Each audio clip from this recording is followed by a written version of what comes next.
Dr. Sachin Goswami and I welcome you on our YouTube classes, Goswami classes. दोस्तों आज का जो हमारा टॉपिक है बहुत ही इम्पोर्टेंट टॉपिक है जॉन गाल्सवर्दी के। आज मैं आपको ऐसे इम्पोर्टेंट क्वेश्चंस कराने वाला हूं जो कि आपके एग्ज़ाम के पॉइंट ऑफ व्यू से बहुत इम्पोर्टेंट है। अगर आपने इन क्वेश्चंस को तैयार कर लिया तो यूँ मानिए कि जॉन गाल्सवर्दी पर आपने विजय हासिल कर ली। दो चार क्वेश्चंस की तो मैं बात कहता नहीं, बल्कि आपको अदर्स जो क्वेश्चंस हैं सारे क्वेश्चंस आपको इसमें से मिलने हैं। इन्हीं क्वेश्चंस में से आपको एग्ज़ाम में यूपी टीजीटी इंग्लिश के जो एग्ज़ाम होने वाला है जॉन गाल्सवर्दी से रिलेटेड जो क्वेश्चंस होंगे वो इन्हीं में से पूछे जा सकते हैं। तो आइए देर ना करते हुए स्टार्ट करते हैं अपनी इस सीरीज़ को। सबसे पहले हम बात करेंगे जॉन गाल्सवर्दी के बर्थ की। जॉन गाल्सवर्दी का बर्थ कब हुआ था, कहाँ हुआ था? जॉन गाल्सवर्दी का बर्थ 14 अगस्त 1867 में किंगस्टन अपॉन टेम्स सूरी में इनका बर्थ हुआ था, इंग्लैंड में। इनकी डेथ की बात करें तो 31 जनवरी 1933 एट द एज ऑफ 65। जब ये 65 साल के थे तो 1933 में ब्रेन ट्यूमर से इनकी डेथ हो गई थी। इनके फादर का नाम जॉन गाल्सवर्दी था जो कि एक सॉलिसिटर थे, और यही कारण था कि इन्होंने जो अपने स्टार्टिंग का पेन नेम अपने वर्क को दिया वो जॉनसन जॉन के नाम से दिया, जिसका मतलब जॉन सन ऑफ जॉन कहलाते हैं। इनकी मदर ब्लैंचे बेली थी। इनकी जो एजुकेशन हुई वो हैरो और न्यू कॉलेज में हुई। ऑक्यूपेशन की बात करें तो 20th सेंचुरी इंग्लिश पोइट के रूप में ये जाने जाते हैं। एक नॉवलिस्ट और एक प्लेराइट के रूप में इनको जाना जाता है, यानी कि एक पोइट हैं, ये एक उपन्यासकार हैं और ये एक नाटककार भी हैं। इन 1929 he was honoured by order of merit. ये क्वेश्चन बहुत इंपॉर्टेंट है। इनको ऑर्डर ऑफ मेरिट से कब ऑनर किया गया था? तो इन 1929 में इनको ऑर्डर ऑफ मेरिट से जो था ऑनर किया गया था। Galsworthy was awarded with Nobel prize in 1932। One of the most important questions, बहुत इंपॉर्टेंट क्वेश्चन है ये कि गाल्सवर्दी को नोबेल प्राइज कब मिला था। तो आपका आंसर क्या होगा? आपका आंसर होगा 1932। 1932 में इनको नोबेल प्राइज मिला था। इन 1895 में Galsworthy started an affair with एडा नेमेसिस पियर्सन कूपर। गाल्सवर्दी का अफेयर स्टार्ट हो गया किसके साथ? एडा के साथ। और एडा पियर्सन कूपर कौन थी? इनके वाइफ मेजर अर्थर की इनकी वाइफ थी, मेजर अर्थर की। इनके जो कज़िन थे ना, इनके कज़िन जो थे मेजर अर्थर, उनकी वाइफ थी जो एडा थी, और एडा से इनका अफेयर हुआ और इन्होंने 23 सितंबर 1905 में शादी भी कर ली। अब दोस्तों इस बीच का मैं थोड़ा सा एक एपिसोड शेयर करना चाहूँगा। अब आप सोच रहे होंगे कि अफेयर तो इनका पहले स्टार्ट हो गया, लेकिन शादी करने में इतनी देरी क्यों लगी? तो दोस्तों शादी करने में देरी का कारण ये था, ये नहीं चाहते थे इनके जो फादर हैं उनके फादर की रेपुटेशन कहीं भी डाउन हो, क्योंकि बात डाइवोर्स की प्रोसीडिंग्स को लेकर थी। तो due to the proceeding of divorce की प्रोसीडिंग्स को लेकर और परिवार की एक कहीं ना कहीं एक इंसल्ट को लेकर इन्होंने उस चीज़ को डिले किया था। इन 1897 Galsworthy begin his literary career with a collection of short stories from the four winds. दोस्तों ये क्वेश्चन इनका ऐसा आता है कि जो इनका फोर विंड्स है वो क्या है? आपका आंसर होगा कलेक्शन ऑफ शॉर्ट स्टोरी है। ये भी पूछ ले जाता है the four winds, from the four winds किसका वर्क है? आपका आंसर होगा जॉन गाल्सवर्दी का वर्क है। क्या है ये? कलेक्शन ऑफ शॉर्ट स्टोरी है। किस नाम से इन्होंने इसको पब्लिश कराया? आपका आंसर होगा जॉनसन जॉन के नाम से पब्लिश कराया। जॉनसन जॉन यानी कि John son of John, John John का बेटा। और किस वर्क को इन्होंने माई फर्स्ट सिन कहकर पुकारा? ये भी अपने आप में इंपॉर्टेंट है। जॉन गाल्सवर्दी ने किस वर्क को अपने माई फर्स्ट सिन कहकर पुकारा था? तो आपका आंसर क्या होगा? आपका आंसर होगा from four winds. From four winds जो कि कलेक्शन ऑफ शॉर्ट स्टोरीज है, उसको इन्होंने माई फर्स्ट सिन कहकर पुकारा था। सेवरल ऑफ गाल्सवर्दी, फो लिखा हुआ है दोस्तों, इसको ऑफ कर लेना। Several of Galsworthy's novels were published under the pseudonym name of Johnson John. जो सेवरल नॉवेल्स थे गाल्सवर्दी के, specially the initial novels, initial works of Galsworthy were published under the name of Johnson John. In 1898 में Galsworthy first full length novel, इनका first full length novel जो था वो publish हुआ था, जिसका जॉसलिन इनके नॉवल का नाम था, वो पब्लिश हुआ था under the name Johnson John. Question ये आ सकता है जॉसलिन किसका वर्क है? आपका आंसर होगा जॉन गाल्सवर्दी का। जॉसलिन क्या है? शॉर्ट स्टोरी है, नॉवेल है, ड्रामा है, क्या है ये? तो आपका आंसर होगा ये एक नॉवेल है और फुल लेंथ नॉवेल है। और कब पब्लिश हुआ? 1898 में ये पब्लिश हुआ था। किस नाम से पब्लिश हुआ? जॉनसन जॉन के नाम से ये पब्लिश हुआ था।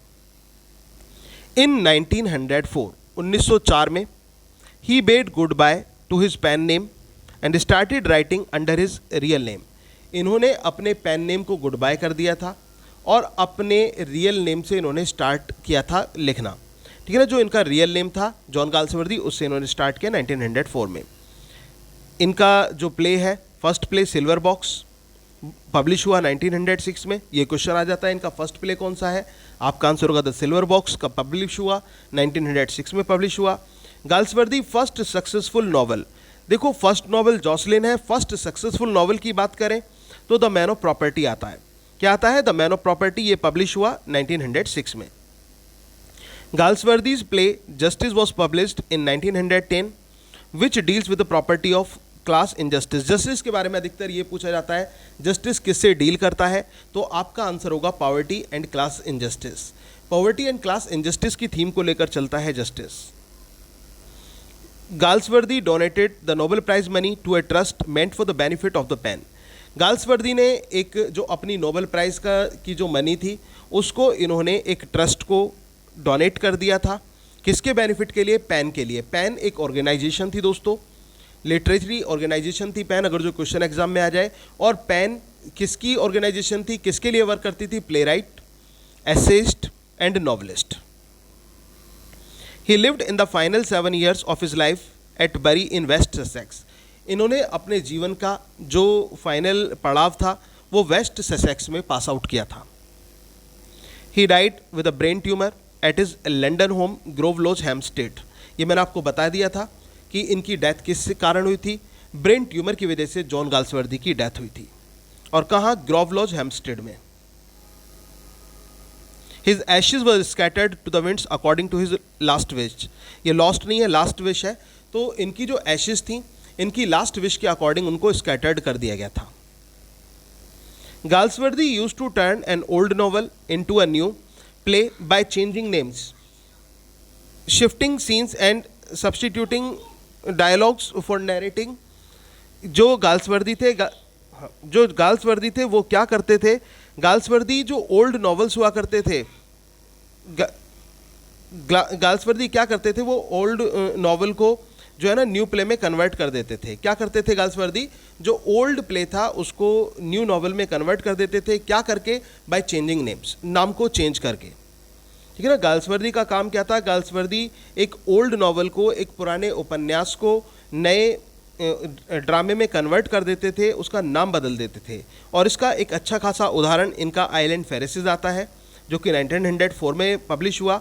और इनको ये रीअपियर्ड हुआ एक प्ले के रूप में जिसका नाम था द पिजन 1912 में। Galsworthy first novel Jocelyn published in 1899। Galsworthy का जो फर्स्ट नॉवल था जिसका नाम था जॉसलिन, ये कब पब्लिश हुआ था? ये 1898 में। ये गलत लिखा हुआ है दोस्तों, इसको सही कर लेना, करेक्ट कर लेने से 1898 में पब्लिश हुआ था। इसको यहाँ पर 1 मिनट रुकिए।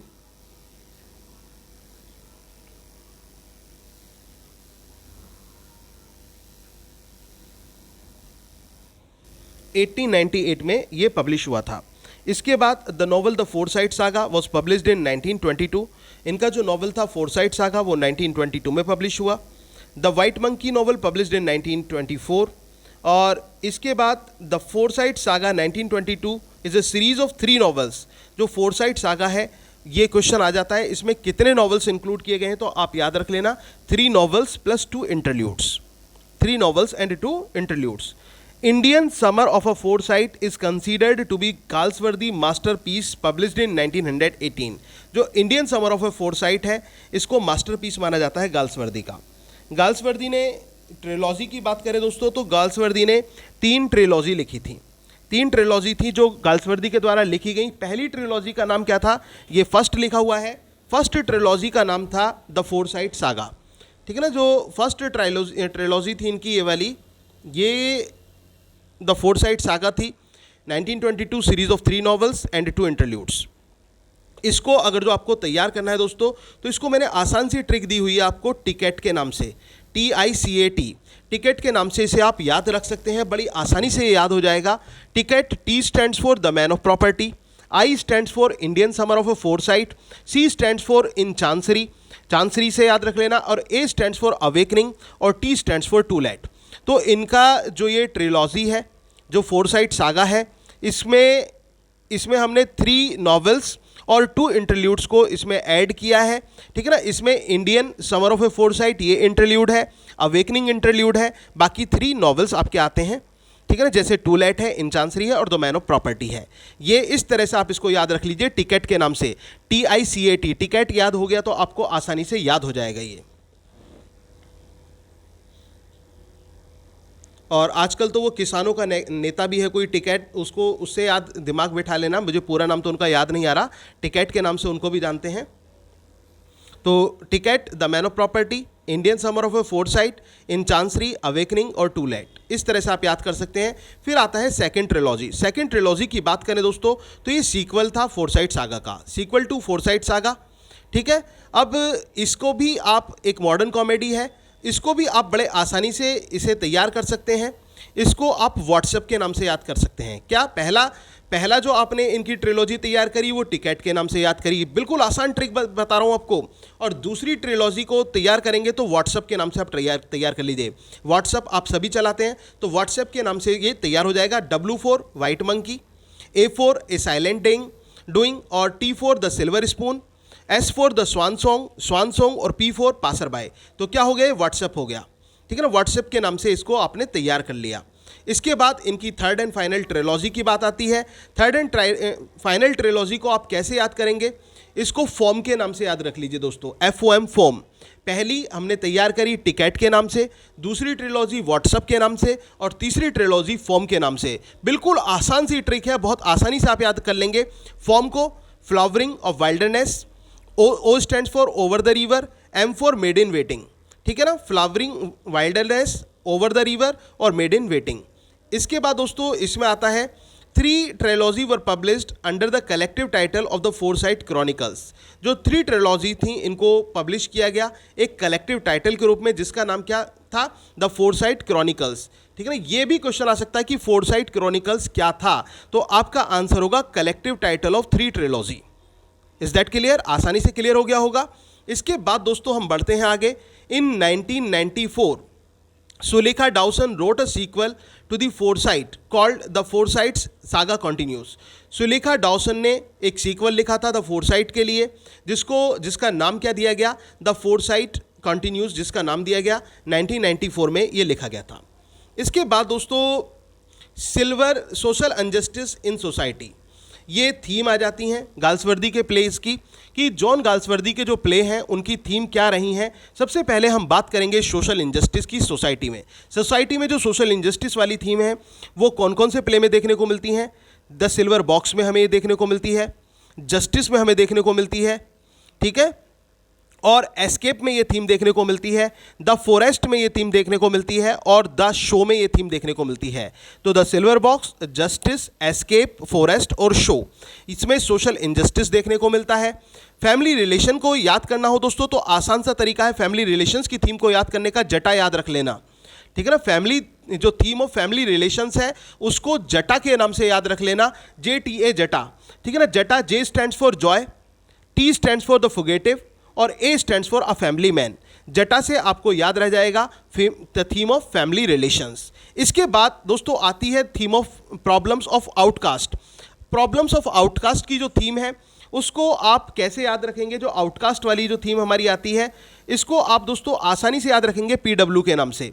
PW, P for pigeon and W for window. तो पिजन और विंडो, ये पिजन और विंडो जो है ये प्रॉब्लम ऑफ आउटकास्ट से डील करते हैं। इसके बाद दोस्तों आता है theme of tragedy of idealism. Tragedy of idealism को आप MB के नाम से याद रखें, यानी कि मॉब और a bit of love, mob और बिट ऑफ लव। इसके बाद लास्ट हमारा ये आता है theme of caste feelings.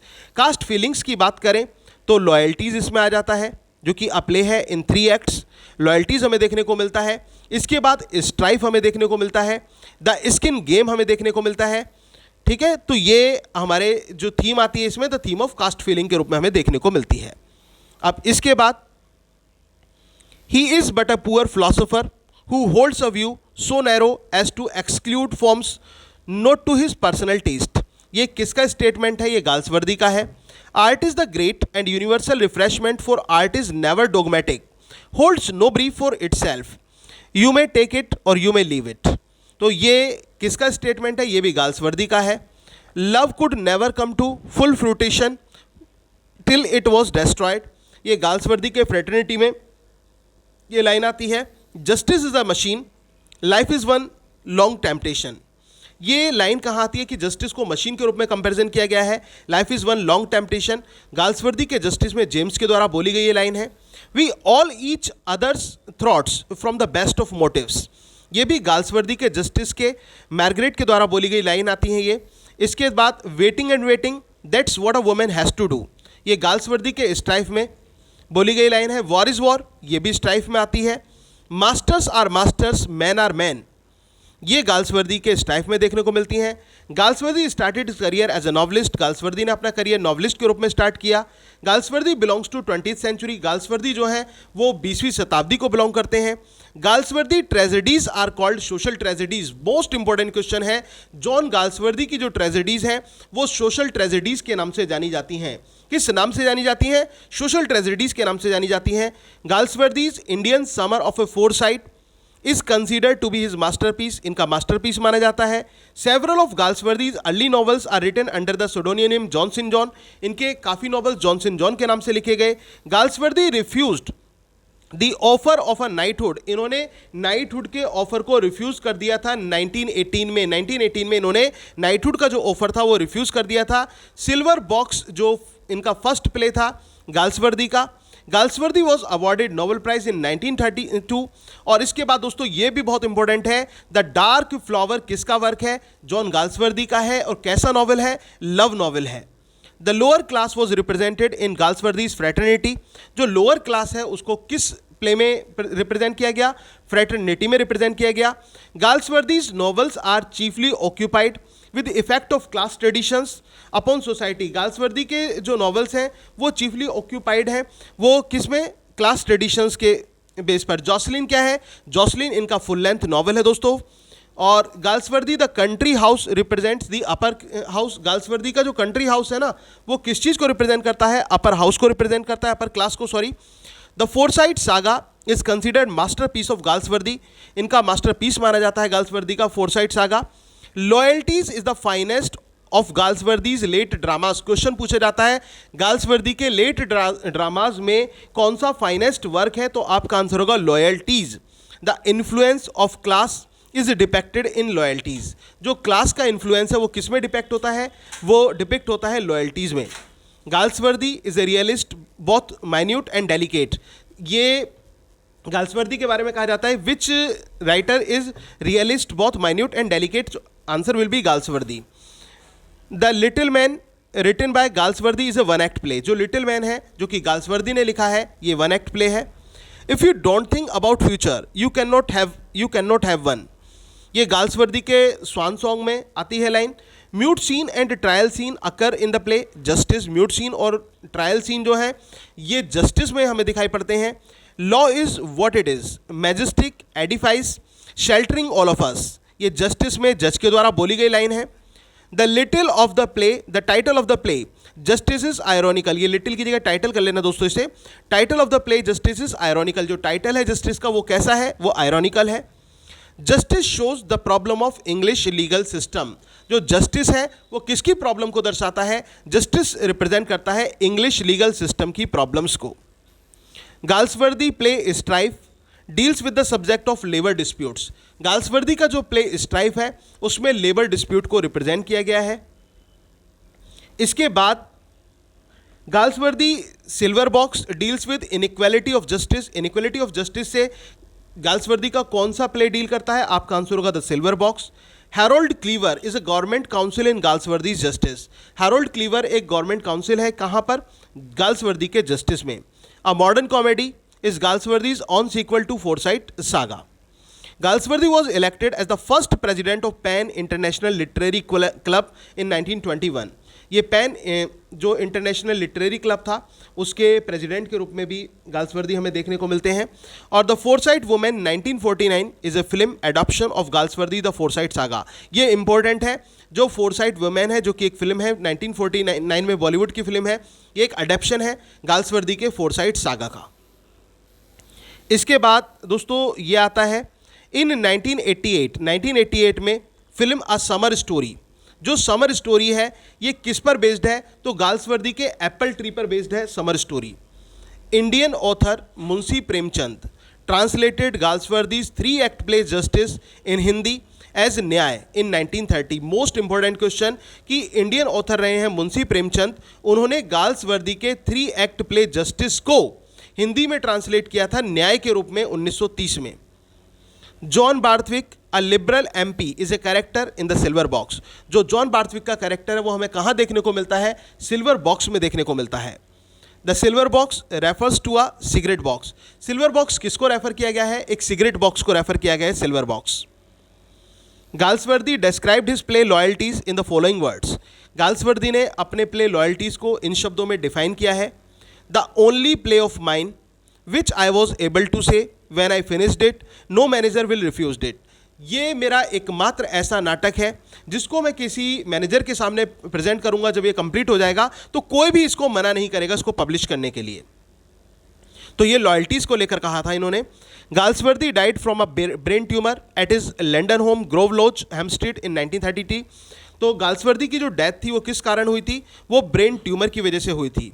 Galsworthy was cremated at waking with his ashes then being scattered over south domes from an aeroplane। एक aeroplane से इनकी जो एशेस थी उनको स्कैटर्ड कर दिया गया था।